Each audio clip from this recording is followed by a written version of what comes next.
a kid, you get asked this one particular question a lot. It really gets kind of annoying. What do you want to be when you grow up? Now, adults are hoping for answers like, I want to be an astronaut, or I want to be a neurosurgeon. You adults and your imaginations. Kids, they're most likely to answer with pro skateboarder, surfer, or Minecraft player. I asked my little brother, and he said, seriously, dude, I'm 10. I have no idea. Probably a pro skier. Let's go get some ice cream. See, us kids are going to answer with something we're stoked on, what we think is cool, what we have experience with. And that's typically the opposite of what adults want to hear. But if you ask a little kid, sometimes you'll get the best answer. Something so simple, so obvious, and really profound. When I grow up, I want to be happy. For me, when I grow up, I want to continue to be happy, like I am now. I'm stoked to be here at TEDx. I mean, I've been watching TED videos for as long as I can remember, but I never thought I'd make it on stage here so soon. I mean, I just became a teenager, and like most teenage boys, I spend most of my time wondering, how did my room get so messy all on its own? Did I take a shower today? And the most perplexing of all, how do I get girls to like me? Neuroscientists say that the teenage brain's pretty weird. Our prefrontal cortex is underdeveloped, but we actually have more neurons than adults, which is why we can be so creative and impulsive and moody and get bummed out. But what bums me out is to know that a lot of kids today are just wishing to be happy, to be healthy, to be safe, not bullied, and be loved for who they are. So it seems to me when adults say, what do you want to be when you grow up? They just assume that you'll automatically be happy and healthy. But maybe that's not the case. Go to school, go to college, get a job, get married, boom. Then you'll be happy, right?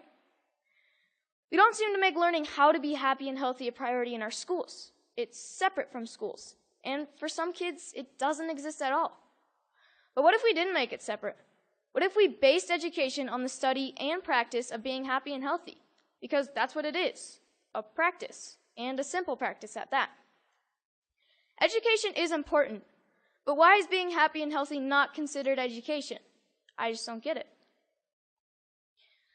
So I've been studying the science of being happy and healthy. It really comes down to practicing these 8 things: exercise, diet, nutrition, time in nature, contribution, service to others, relationships, recreation, relaxation and stress management, and religious or spiritual involvement. Yes, got that one. So these 8 things come from Dr. Roger Walsh. He calls them therapeutic lifestyle changes, or TLCs for short. He's a scientist that studies how to be happy and healthy. In researching this talk, I got a chance to ask him a few questions like, do you think that our schools today are making these 8 TLCs a priority? His response was no surprise. It was essentially no. But he did say that many people do try to get this kind of education outside of the traditional arena, through reading and practices such as meditation or yoga. But what I thought was his best response was that much of education is oriented, for better or worse, towards making a living rather than making a life. In 2006, Sir Ken Robinson gave the most popular TED Talk of all time, Schools Kill Creativity.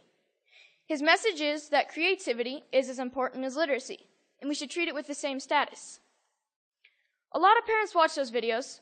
Some of those parents, like mine, counted it as one of the reasons they felt confident to pull their kids from traditional school, to try something different. I realize I'm part of this small but growing revolution of kids who are going about their education differently. And you know what? It freaks a lot of people out. Even though I was only 9 when my parents pulled me out of the school system, I can still remember my mom being in tears when some of her friends told her she was crazy and it was a stupid idea. Looking back, I'm thankful she didn't cave to peer pressure, and I think she is too. So, out of the 200 million people that have watched Sir Ken Robinson's talk, why aren't there more kids like me out there? Shane McConkey is my hero. I loved him because he was the world's best skier. But then, one day, I realized what I really loved about Shane. He was a hacker. Not a computer hacker. He hacked skiing. His creativity and inventions made skiing what it is today, and why I love to ski. A lot of people think of hackers as geeky computer nerds who live in their parents' basement and spread computer viruses. But I don't see it that way. Hackers are innovators. Hackers are people who challenge and change the systems to make them work differently, to make them work better. It's just how they think. It's a mindset. I'm growing up in a world that needs more people with the hacker mindset. And not just for technology. Everything is up for being hacked, even skiing, even education. So whether it's Steve Jobs, Mark Zuckerberg, or Shane McConkey, having the hacker mindset can change the world. Healthy, happy, creativity, and the hacker mindset are all a large part of my education. I call it hack schooling. I don't use any one particular curriculum, and I'm not dedicated to any one particular approach. I hack my education.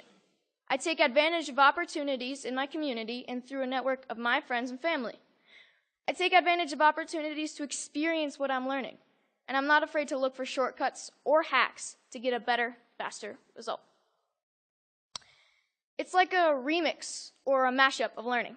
It's flexible, opportunistic, and it never loses sight of making happy, healthy, and creativity a priority. And here's the cool part, because it's a mindset, not a system. Hack schooling can be used by anyone, even traditional schools. So what does my school look like? Well, it looks like Starbucks a lot of the time. But like most kids, I study a lot of math, science, history, and writing. I didn't used to like to write because my teachers made me write about butterflies and rainbows, and I wanted to write about skiing. It was a relief when my good friend's mom started the Squaw Valley Kids Institute, where I got to write through my experiences and my interests, while connecting with great speakers from around the nation, and that sparked my love of writing. I realized that once you're motivated to learn something, you can get a lot done in a short amount of time, and on your own. Starbucks is pretty great for that. Hacking physics was fun. We learned all about Newton and Galileo, and we experienced some basic physics concepts like kinetic energy through experimenting and making mistakes. My favorite was the giant Newton's cradle that we made out of bowling balls, I think. No, bocce balls. We experimented with a lot of other things like bowling balls and even giant jawbreakers. Project Discovery's ropes course is awesome and slightly stressful. When you're 60 feet off the ground, you have to learn how to handle your fears, communicate clearly, and most importantly, trust each other. Community organizations play a big part in my education. At High Fives Foundation's Basics program, being aware and safe in critical situations, we spent a day with the Squaw Valley Ski Patrol to learn more about mountain safety. Then the next day, we switched to science of snow, weather, and avalanches. But most importantly, we learned that making bad decisions puts you and your friends at risk. Young Chautauqua brings history to life. You study a famous character in history until you can stand on stage and perform as that character and answer any question about their lifetime. In this photo, you see Al Capone and Bob Marley getting grilled with questions at the historical Piper's Opera House in Virginia City, the same stage where Harry Houdini got his start. Time in nature is really important to me. It's calm, quiet, and I get to just log out of reality. I spend 1 day a week outside all day. At my Foxwalker classes, our goal is to be able to survive in the wilderness with just a knife. We learn to listen to nature. We learn to sense our surroundings. And I've gained a spiritual connection to nature that I never knew existed. But the best part is that we get to make spears, bows and arrows, fires with just a bow drill, and survival shelters for the snowy nights when we camp out. Hanging out at the Moment Factory, where they hand make skis and design clothes, has really inspired me to one day have my own business. The guys at the factory have showed me why I need to be good at math, be creative, and get good at sewing. So I got an internship at Big Truck Brand to get better at design and sewing. Between fetching lunch, scrubbing toilets, and breaking their vacuum cleaner, I'm getting to contribute to clothing design, customizing hats, and selling them. The people who work there are happy, healthy, creative, and stoked to be doing what they're doing. This is by far my favorite class. So this is where I'm really happy, powder days. And it's a good metaphor for my life. my education, my hack schooling.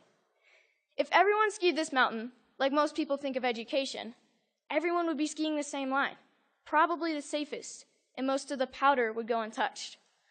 I look at this and see 1,000 possibilities. Dropping the cornice, shredding the spine, looking for a tranny from cliff to cliff. Skiing to me is freedom, and so is my education.